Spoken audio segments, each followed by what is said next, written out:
नमस्कार मैत्रिणींनो, मी Jayashree home kitchen मध्ये तुमचं खूप खूप स्वागत आहे। आज आपण बघणार आहोत वाटाणा बटाट्याचे कटलेट्स।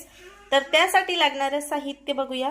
तर मी इथे कांदा चॉप करून घेतलेला आहे, आलं लसूण खिसून घेतलेला आहे, 2 हिरवी मिरची कट करून घेतलेली आहे, भरपूर सारी कोथिंबीर घेतलेली आहे, वाटाणे घेतलेले आहेत आणि उकडलेले बटाटे आहेत। त्याचबरोबर काही सुके मसाले घेतलेले आहेत। तर इथे मी चवीनुसार मीठ आणि लाल तिखट, धने जिरे पूड, हळदी पावडर, काळे मिरे पूड आणि चाट मसाला घेतलेला आहे। त्याचबरोबर इथं कॉर्नफ्लॉवर घेतलेली आहे आणि तांदळाचं पीठ घेतलेलं आहे। तर बनवायला सुरुवात करूया। तर वाटाणे आपल्याला जाडसर मिक्सरला फिरून घ्यायचे आहेत। तर आपण फिरून घेऊया। तर अशा पद्धतीचे आपल्याला जाडसर वाटून घ्यायचे आहे। तर सर्व अशाच पद्धतीने आपण वाटून घेऊया। त्याला वाटून घेतलेले आहेत वाटाणे आणि एका बाउलमध्ये ट्रान्सफर केलेले आहेत। तर आता छान यामध्ये बटाटे खिसून घालायचे आहे। तर यामध्ये आपण आता बटाटे खिसून घालणार आहोत। तर अशा पद्धतीने आपला बटाटा खिसून झालेला आहे। तर यामध्ये आपण आता बाकीचे जिन्नस घालून घेणार आहोत। तर भरपूर सारी कोथिंबीर, बारीक चॉप केलेला कांदा आणि आलं लसूणची मी बारीक असं खिसून घेतलेलं आहे आलं लसूण, ते घालूया। तुम्ही पेस्ट सुद्धा घालू शकता आलं लसूणची।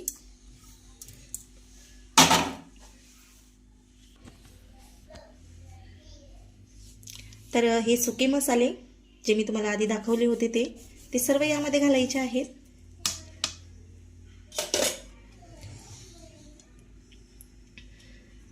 आणि 2 चमचे मी पोहे खायच्या चमच्याने तांदळाचं पीठ घेतलेलं आहे, ते घालणार आहोत।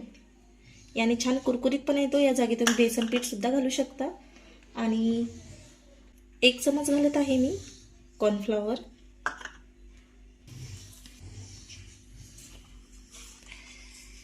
तर छानपैकी हे एकजीव करून घ्यायचं आहे आपल्याला।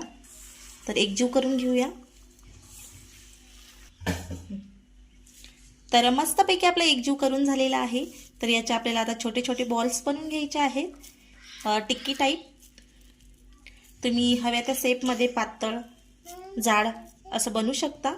आणि अशाच पद्धतीने आपण सर्व कटलेट्स बनवून घेऊया। जर तुम्हाला शॅलो फ्राय करायचे असले तर तुम्ही शॅलो फ्राय करू शकता किंवा मग डीप फ्राय सुद्धा याला करू शकता। बघा इझिली असे बनतात। तर अशा पद्धतीने आपण सर्व कटलेट्स बनवून घेऊया। तर अशा पद्धतीचे आपले कटलेट्स बनवून झालेले आहेत। तर तुम्ही याला शॅलो फ्राय सुद्धा करू शकता किंवा डीप फ्राय। तर मी डीप फ्राय करणार आहे। आणि अशा छान टिक्की येण्यासाठी बटाटे पूर्णपणे थंड करून घ्या उकळून। तर आता डीप फ्राय करून घेऊया। तर इथे मी कॉर्नफ्लॉवरचं असं घट्टसर पाणी करून घेतलेलं आहे। तर यामध्ये आपल्याला अशी टिक्की, यामुळे काय होते टिक्की फुटत नाही किंवा पसरत नाही। आणि वाटलंच तर तुम्ही याला ब्रेड सुद्धा बारीक करून लावू शकता, पण मी असंच फ्राय करणार आहे।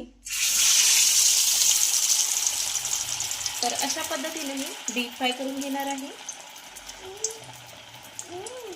हवं तर तुम्ही हे बेसनामध्ये सुद्धा फ्राय करू शकता, तेही खूप छान लागतात।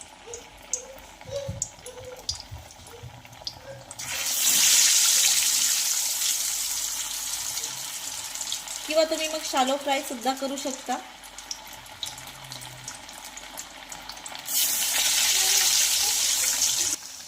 तर इथं बघू शकता अतिशय छान असे आपले फ्राय झालेले आहेत कटलेट्स आणि फुगले सुद्धा आहेत, टम्म झालेले आहेत। तर अशाच पद्धतीने आपण सर्व कटलेट्स तळून घेऊया।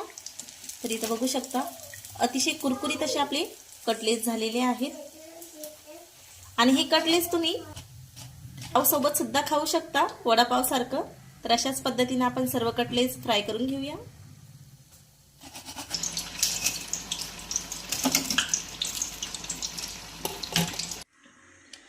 तर रेडी झालेले आहे आपले वाटाण्याचे कटलेट्स। तर इथं बघू शकता।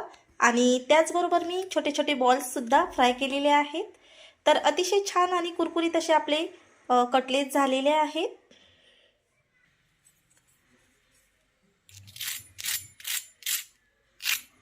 तर तुम्हाला आवाजावरून कळतच असेल की हे किती कुरकुरीत आणि क्रंची झालेले आहेत ते. तर मग कशी वाटली तुम्हाला रेसिपी नक्की कमेंट करून सांगा. आणि आवडल्यास लाईक, शेअर, सबस्क्राईब नक्की करा. आणि असेच माझे छान छान व्हिडिओ बघत राहा आणि लाईक करत राहा. नवीन असल्यास सबस्क्राईबसुद्धा करत राहा आणि छान छान व्हिडिओ बघत राहा. धन्यवाद. आणि एक वेळेस ही रेसिपी नक्की ट्राय करा. अतिशय टेस्टी अशी रेसिपी आहे आणि खूप चवीला अप्रतिम लागते आणि बनवायला खूप सोपी आहे. तर भेटूया आपण नेक्स्ट ब्लॉगमध्ये. Bye bye.